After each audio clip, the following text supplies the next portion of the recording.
அந்த மாதிரி ஆனால் பார்க்கிங்கை பொறுத்த வரைக்கும் அந்த மாதிரி இல்லை.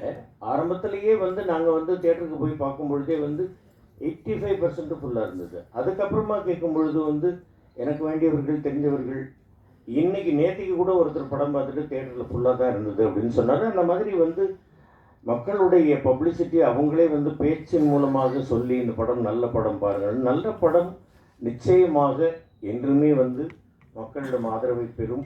அந்த ஆதரவை பெறுவதற்கு பேருதவியாக இருந்த பத்திரிகை ஊடக நண்பர்களுக்கு என்னுடைய வணக்கங்கள். ராம் சொன்னாப்புல இந்த மாதிரி வந்து நான் அந்த கார் வாங்குகிற அந்த சீனுக்காக கோபமாக இருந்தேன். அது உண்மை. அந்த சீன் வந்து நம்ம மெயின்டைன் பண்ணிக்கிட்டு இருக்கணும். அதுக்கு தான் நான் எல்லார்ட்டையும் சொல்கிறது, வந்தோடனே செட்டில் தயவுசெய்து செல்லை ஆஃப் பண்ணுங்க. ஏதாவது ஒன்று அடிக்கும், நம்முடைய கான்சன்ட்ரேஷன் கொஞ்சம் மிஸ் ஆகும். அது கூட கொஞ்சம் கஷ்டமாக இருக்கும். ஆனால் அதை விட அது ஒரு காரணம். இன்னொன்று என்னென்னா, கார் வாங்கியாச்சு, இந்த வித்தவுட் பிரேக்குன்றது தான் நான் ஒத்துக்க மாட்டேன்றேன். இது ரொம்ப டேஞ்சர். நான் என்ன சொல்கிறேன், இந்த குழந்தைகள்கிட்ட எல்லார்ட்டையுமே நான் சொல்கிறது என்னென்னாக்கா, ஐயா ஒரு மணி நேரம் கூட வேணாங்க, அரை மணி நேரம் எல்லாருக்கும் சாப்பிட்றதுக்கு விட்டுருங்க.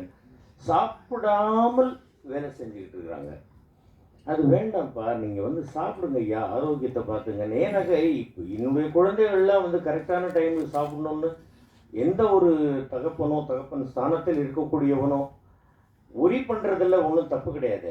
அதனால தான் நான் சொல்கிறது, தயவு செய்து சாப்பிடுங்க ராம், சாப்பிட்டுட்டு வேலை செய்வோம் வாங்க அப்படிங்கிறத நான் வந்து ஒரு செல்லமாக கடிச்சிக்குவேன். அது தப்பு இல்லைப்பா, அது தப்பாக இருந்தால் என்னை மன்னிச்சுங்கப்பா, எல்லாருமே நான் மன்னிப்பு கேட்டுக்கிறேன்ப்பா. அதுதான் என்னுடைய ஒரு இது.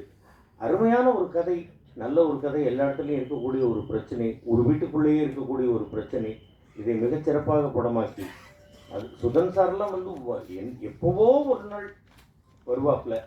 அதே மாதிரி சினீஷெல்லாம் வந்தாக்க அங்கே வந்து உட்காந்துக்கிட்டு பார்த்துக்கிட்டு எங்களோட ஜாலியாக பேசிக்கிட்டே இருந்து இப்படி பார்த்து இருப்பேன்.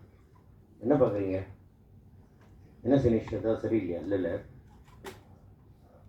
இன்னைக்கு ஈவினிங் உங்களுக்கு ஒரு ஆர்டிஜிஎஸ் பண்ணலான் இருக்கேன் அப்படிங்கிறது. சரி பண்ணுங்க, காசு அனுப்பி விட்டுருவார்.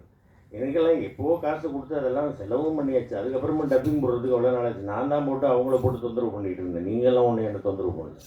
நான் போட்டு ஃபோனை பண்ணி எப்போ டப்பிங்னு கேட்டு எனக்கு என்னுடைய வேலையை கரெக்டாக முடிக்கணும் அப்படின்னு அதுக்கப்புறமா போயிட்டு எல்லாம் பண்ணி முடித்து நல்லபடியாக இந்த படம் வந்து இன்றளவும் ஒரு வெற்றிகரமாக ஓடிக்கொண்டிருக்கிறது. அதற்கு எல்லோருடைய ஒத்துழைப்பும், இந்த டீமில் எல்லாருடைய ஒத்துழைப்பும், producer, director, distributor, music director, costume designer, fight master, இன்னும் யாரையாவது எந்த டிபார்ட்மெண்ட்டாவது விட்டு போயிருந்தாங்க என்ன மன்னிக்கணும்.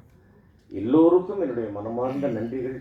தமிழக ரசிகப் பெருமக்களுக்கும் ஆண்டவனாகிய உங்கள் எல்லோருக்கும், இறைவனுக்கும் என்னுடைய மனமார்ந்த வாழ்த்துக்கள். ரசிகர்கள் தான் நமக்கு ஆண்டவர்கள். அவங்க வந்து இந்த படத்தை மிகப்பெரிய வெற்றி படம் ஆகியிருக்கிறாங்க. அதனால் எல்லோருக்கும் என்னுடைய மனமார்ந்த வாழ்த்துக்கள், நன்றிகள். இன்னும் மேலும் மேலும்